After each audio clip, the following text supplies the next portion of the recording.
selamat bertemu lagi. Saya Maria Vilkanova Mercy. Pada kesempatan kali ini saya akan kembali membahas beberapa sub pokok berkaitan dengan pendidikan anti korupsi.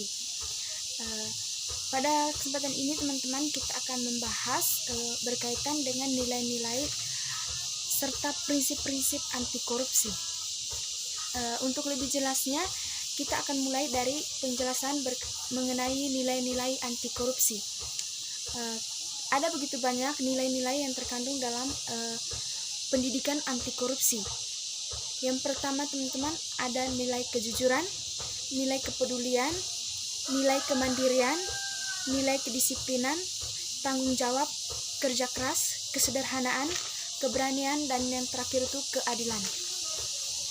Yang pertama, nilai kejujuran.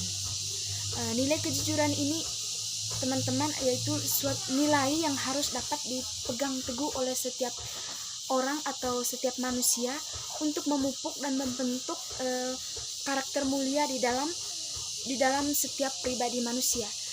Di sini teman-teman, dengan adanya nilai kejujuran, maka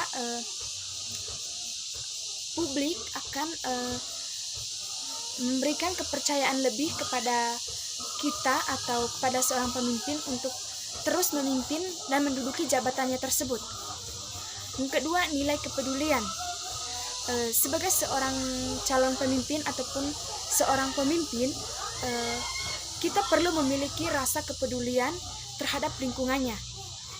Dengan adanya kepedulian dari seorang pemimpin, maka masyarakat dan pemerintah itu sendiri sama-sama mengindahkan seluruh peraturan dan ketentuan yang berlaku di dalam negara tersebut.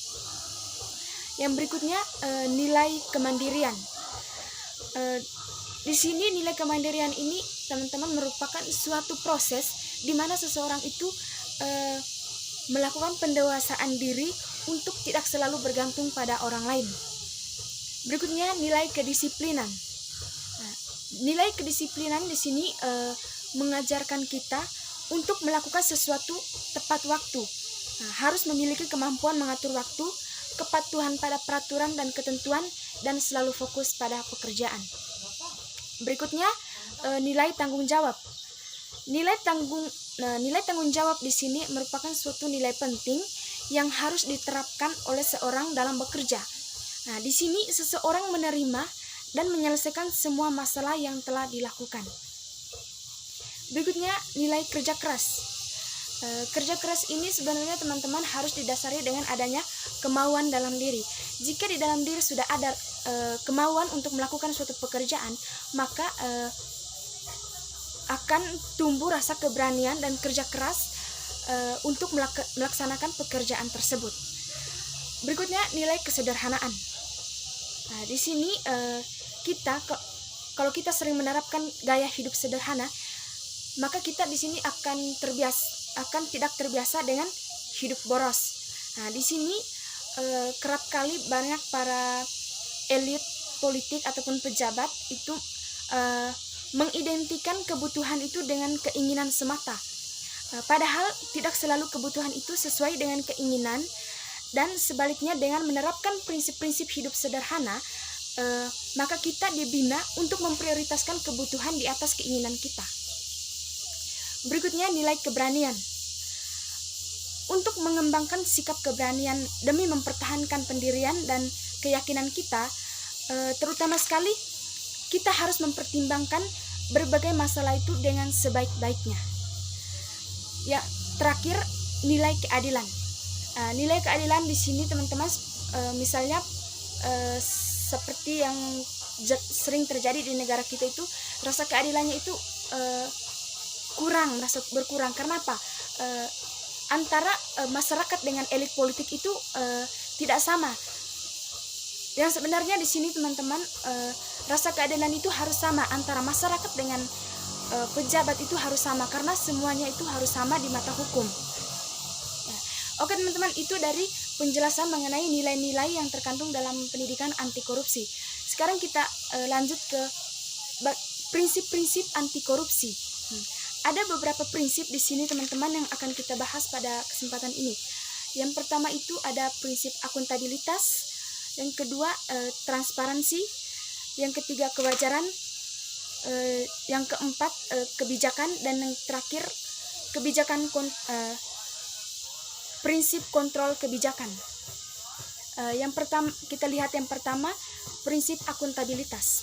Nah, publik secara tradisional dipahami sebagai alat yang digunakan untuk mengawasi dan mengarahkan perilaku administrasi dengan cara memberikan kewajiban untuk dapat memberikan jawaban kepada sejumlah otoritas eksternal. Akuntabilitas publik dalam arti yang paling fundamental merujuk pada kemampuan menjawab kepada seorang terkait dengan kinerja yang diharapkan dalam pelaksanaannya. Akuntabilitas harus dapat diukur dan dipertanggungjawabkan melalui mekanisme pelaporan dan pertanggungjawaban atas semua kegiatan yang dilakukan. Evaluasi atas kinerja administrasi, proses pelaksanaan, dampak dan manfaat yang diperoleh masyarakat, baik secara langsung maupun manfaat jangka panjang di sebuah kegiatan. Itu prinsip akuntabilitas. Yang kedua, prinsip transparansi. Prinsip ini sangat penting karena pemberantasan korupsi dimulai dari transparansi dan mengharuskan semua proses kebijakan dilakukan secara terbuka sehingga segala bentuk penyimpangan diketahui oleh publik. Transparansi mengacu pada keterbukaan dan kejujuran untuk menjunjung tinggi kepercayaan. Dalam prosesnya, transparansi dibagi menjadi 5, yaitu penganggaran, proses penyusunan kegiatan, pembahasan, pengawasan, dan evaluasi. Yang berikutnya, prinsip kewajaran. Untuk mencegah terjadinya manipulasi atau ketidakwajaran dalam penganggaran, baik dalam bentuk markup maupun ketidakwajaran lainnya. Yang berikutnya, prinsip kebijakan. Prinsip kebijakan di sini yang dimaksud artinya penguasaan kebijakan yang berkaitan dengan upaya pencegahan dan penindakan korupsi. Lebih jauh lagi, kultur kebijakan ini akan menentukan tingkat partisipasi masyarakat dalam pemberantasan korupsi. Dan yang terakhir, prinsip kontrol kebijakan. Prinsip kontrol kebijakan ini merupakan suatu upaya agar kebijakan yang terbuat betul-betul efektif dan mengeliminasi semua bentuk korupsi. Oke teman-teman, itu saja penjelasan singkat yang saya sampaikan pada kesempatan ini. Semoga bermanfaat. Terima kasih.